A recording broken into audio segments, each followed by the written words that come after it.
गंजाम जिला सोरडा ब्लॉक अधीन बड़गोछा ग्राम विलंबित राति रे अग्निकांड। बड़गोछा ग्रामर बिट्टू परिछा नामक जड़े व्यक्ति घरे विलंबित राति रे निया लगी दुकान सह 5 बखरा घर जलीपोड़ी पाउंस हो जाइछि। निया लगी लक्षाधिक टंकार आसबाब पत्र पोड़ीजिबा सह 2 बाइक संपूर्ण नष्ट होइछि।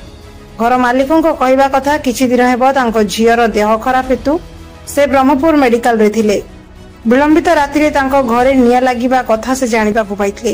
घर को आसी देखला बेलकू घरर सबु जिनिस पत्र टीवी फ्रिज लैपटॉप दुकानर समस्त ग्रोसरी सामग्री लुगापटा सबु जलीपोड़ी पाउंस होइछि।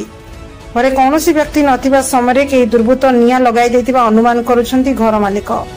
सोरडारू मनोरंजन अधिकारी रिपोर्ट श्री न्यूज। मत काली रात्र फोन आसला जो बिट्टू तो घर जला हो गला बोलिक जो फोन आसला कौन है किस है बोली मो का करते सका हो दौड़ी आसिले देखला बेलू मोर घर पूरा ध्वंस हो जाए। आज्ञा निया लगे मुझे जानी ना किंतु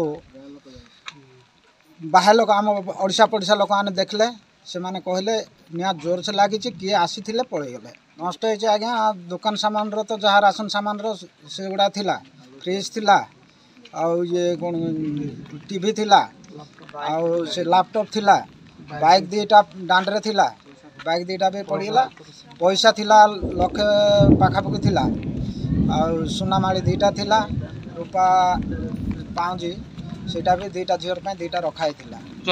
सन्देह अच्छी सार मो आगु जड़े भाई आगा भाई भाउज एमाने आका मोर घर विषय मत बहुत गुड़ी टर्चर कर लास्ट केस भी करते से माने धमक देइथिला तो जहाँ करवाटा कर तू पर दुख कर ए कथा भी ये कले किंतु थरे भी करके देखैथिले